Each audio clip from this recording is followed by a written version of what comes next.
ایک آیت ہے اللہ تعالیٰ فرماتا انما حرم علیکم المیتۃ والدم ولحم الخنزیر وما اہل بہ لغیر اللہ. 4 چیزوں کے حرام ہونے کا ذکر یہاں پر قرآن میں آیا ہے.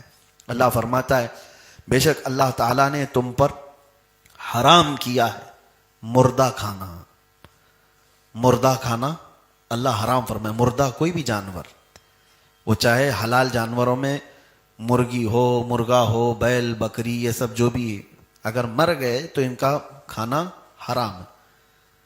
اور خون والدم، اللہ فرماتا ہے خون کا کھانا تمہارے لیے حرام ہے. ولحم الخنزیر، اور سور کا گوشت، اس کا کھانا حرام اللہ تعالیٰ نے فرمایا. وما اہل بہ لغیر اللہ، اور جو اللہ کے علاوہ کسی دوسرے کے نام پر چھوڑے گئے ہوں، کسی بھی نام پر اللہ کے علاوہ دوسرے نام پر ذبح ہوا ہو، دوسرے کے نام پر چھوڑا گیا ہو، تو ایسا جانور کھانا بھی آپ کے لیے اللہ نے حرام فرمایا. 4 چیزوں کا ذکر آیا ہے اور ان کے نقصانات اتنے زیادہ ہیں. میں آج سوچا تھا اسی پر آپ کے سامنے گفتگو کروں کہ خنزیر کے گوشت کو حرام کیوں کہا. کبھی آپ نے ریسرچ کیا ہو تو معلوم ہوگا خنزیر کے اندر جتنی شہوت ہے وہ دنیا کی سب سے غلیظ، وہ ایسا جانور ہے غلاظت میں رہتا اور غلاظت کھانا اس کے لیے نارمل چیز. اور جس جانور کو بندہ کھاتا ہے اس کی حرکتیں اس کے اندر آنے لگتی ہیں. اسی لیے انگریزوں میں شہوت زیادہ ہے، وہ عیاش اوپن رہنے والے. خنزیر کا اور سور کا گوشت کھانے کی عادت وہاں بہت زیادہ ہے. اب مسئلہ ہمارے لیے یہ ہے کہ اللہ تبارک و تعالیٰ نے جن چیزوں کو حرام فرمایا وہ چیزیں دنیا ہمارے سامنے پروس رہی ہے اور تمہارا بچنا اتنا مشکل ہو گیا ہے.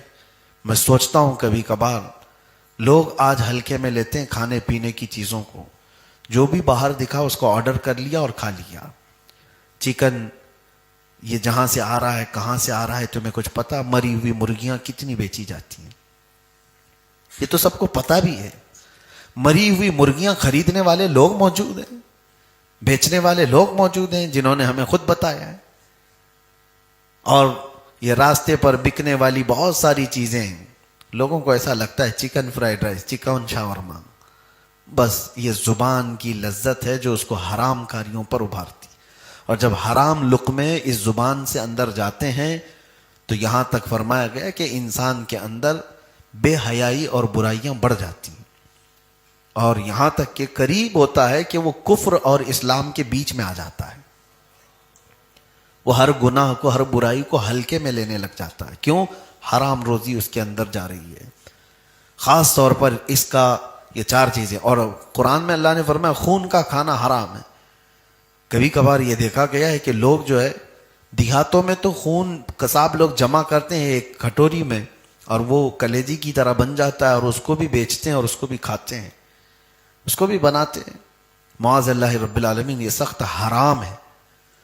اور یہ تو چلے آپ کو گھن لگ رہی ہے کہ لوگ کیسے کھٹوری میں خون کو جمع کر کے اس کو کلیجی کی طرح بنا کر کھا لیتے ہیں، لیکن بسا اوقات یہ دیکھا گیا ہے کہ گوشت کے اندر بھی خون لگا رہ جاتا ہے. چکن میں بھی، مرغی کے گوشت میں بھی، اور کئی گوشت میں بھی ایسی کہ ذبح کرنے کے بعد جو بہہ گیا خون، لیکن کچھ خون جمع رہ جاتا ہے اگر وہ کافی بڑی مقدار میں، اور ویسے ہی اس کو پکا لیا تو اس نے حرام پکایا ہے.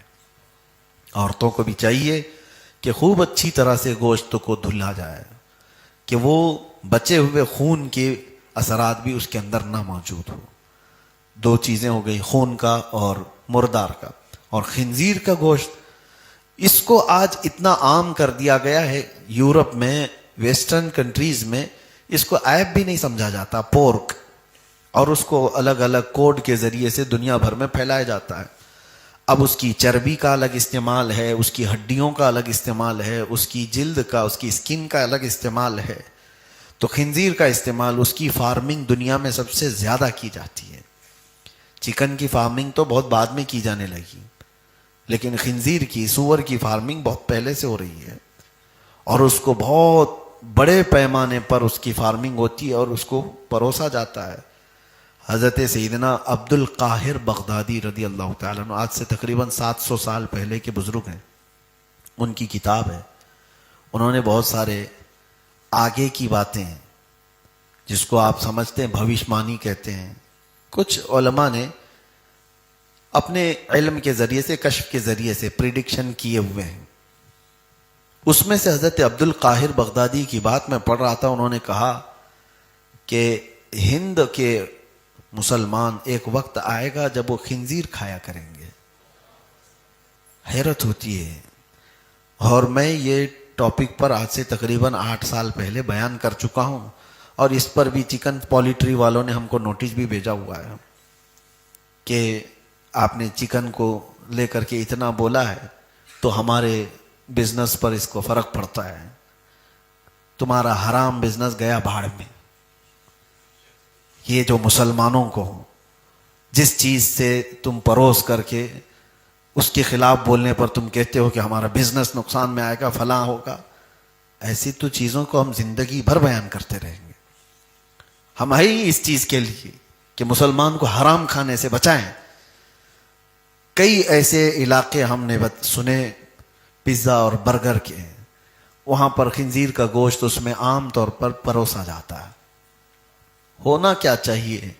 اب آپ ڈرے تو ہیں، لیکن میرے عزیزو اتنا احتیاط رکھو اپنے کھانے پینے میں، اتنا احتیاط رکھو کہ باہر کے کسی بھی سورس سے آنے والی چیز بغیر تحقیق کے آپ نہ کھائیں.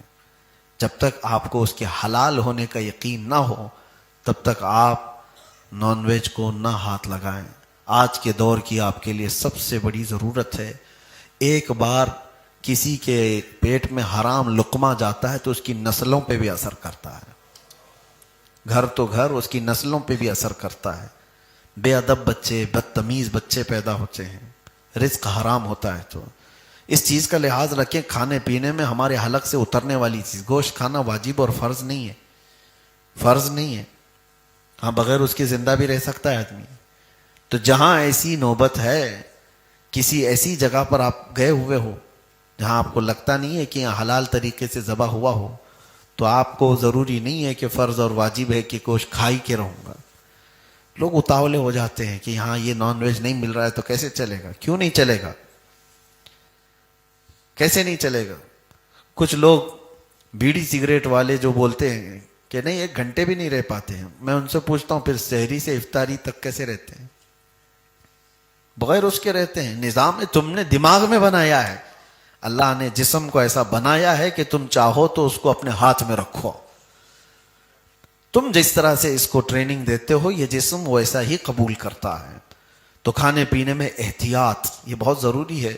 اور اخیر میں اللہ نے فرمایا وما اہل بہ لغیر اللہ، اور جو اللہ کے علاوہ دوسرے کے نام پر چھوڑے ہوئے جانور ہیں ان کو بھی کھانا حرام ہے. اب یہ آیت جو ہے اس کو کچھ وہابی لوگ ہمارے اوپر بھی فٹ کرتے ہیں. کہتے ہیں دیکھو قرآن میں یہ فرمایا گیا اللہ کے علاوہ دوسرے کے نام پر چھوڑے ہوئے جو جانور ہیں ان کو کھانا حرام ہے. تو سنی لوگ غوث پاک کے نام پہ بکرے چھوڑتے ہیں، غریب نواز کے نام پر بکرا ہے. یہاں میں آپ کو بتاؤں فرق کیا ہے. کفار و مشرکین کے بارے میں یہ کہا گیا ہے کہ جب وہ ذبح کرتے تھے تو اپنے دیوی دیوتاؤں کے نام پر بلی چڑھاتے تھے، ان کے نام پر کاٹتے تھے. اس کی حرمت قرآن میں بیان کی گئی. اگر کسی بکرے کو بزرگوں کے نام پر ایسی چھوڑا گیا ہے تو صرف اس کو نسبت دی گئی ہے، لیکن جب ذبح کیا جاتا ہے تو بسم اللہ ہی.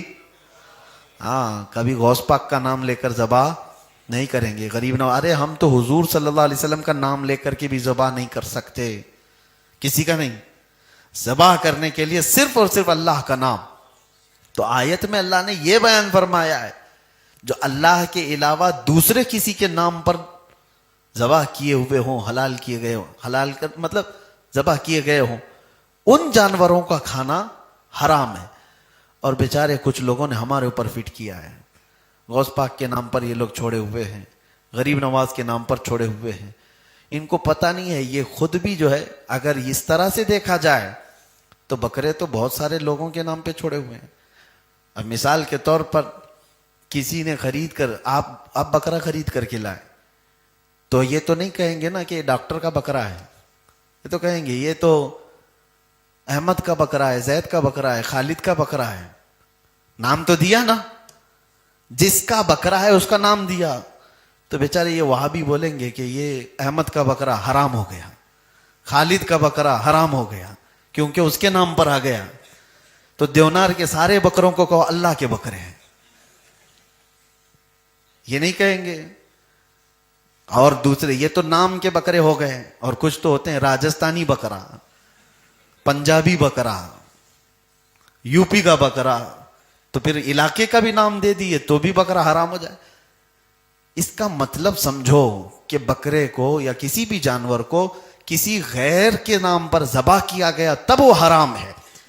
زندگی میں اس کو نسبت دی گئی ہے تو کوئی حرج نہیں, بلکہ وہ نسبت دینے سے ممتاز ہو جاتے ہیں. بزرگوں کے نام سے اگر کسی جانور کو نسبت بھی مل جاتی ہے تو وہ ممتاز ہوتے ہیں. قرآن میں اس کا ذکر ہے, اصحاب کہف کا کتا.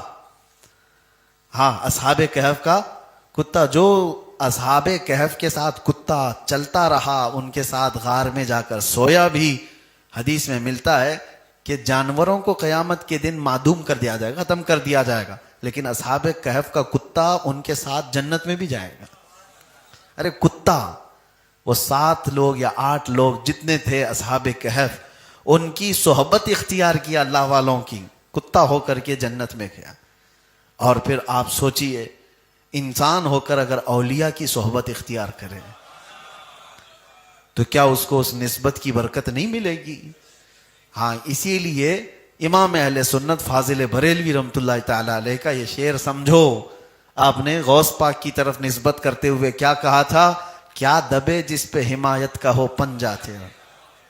یعنی سرکار غوث پاک آپ کا پنجہ, یہ پنجہ ہوتا ہے, ہاں, کیا دبے جس پہ حمایت کا ہو پنجہ تیرا. سرکار غوث پاک آپ کا پنجہ جس کے پیٹھ پر ہو, آپ کی حمایت جس کے ساتھ ہو, وہ دب کیوں سکتا ہے؟ وہ کبھی کسی سے دبے گا؟ نہیں دبے گا. کیوں؟ ایک واقعہ بتاتے ہوئے اعلیٰ حضرت کہتے ہیں, شیر کو خطرے میں لاتا نہیں کتا تیرا. خطرے میں لاتا نہیں مطلب ڈینجر کا مطلب نہیں ہے خطرے, خطرہ خاطر میں لاتا نہیں, یعنی دل پہ ذرا برابر پرواہ بھی نہیں کرتا کہ سامنے شیر کھڑا ہے. کون؟ دربار غوث کا کتا. واقعہ تھا کہ آپ کے دربار پر ہڈیاں کھا کر پلنے والا ایک کمزور کتا سرکار غوث پاک رضی اللہ تعالیٰ عنہ کے ہاں, اور لنگر کا کھا کر کے پلتا تھا. اس محلے میں حضرت احمد جام ایک بزرگ تھے بغداد کے, وہ شیر کی سواری کرتے تھے, اور وہ جس محلے میں جاتے تھے ایک گائے کی قربانی دینی پڑتی تھی. باری باری ان کا شیر جاتا تھا. غوث پاک کے محلے میں جب پہنچا تو انہوں نے قاصد بھیجا کہ جاؤ ان کے لنگر سے ایک گائے لے کے آؤ ہمارے شیر کے لیے. لوگ آئے, غوث پاک سے کہا, آپ نے منع نہیں فرمایا, کہا لے جاؤ لنگر سے ایک گائے ان کے شیر کے لیے. لے کر کے گئے. اب میں یہاں گائے کا ذکر کر رہا ہوں, کہیں اس کو کنٹروورشل نہ بنا دیا جائے. ہاں بھائی, وہ شیر کھا رہا تھا,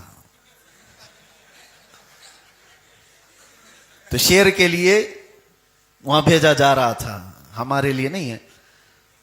تو غوث پاک رضی اللہ تعالیٰ عنہ نے لنگر سے گائے کو بھیج دیا, لیکن ساتھ میں وہی کمزور کتا بھی پیچھے پیچھے چل پڑا.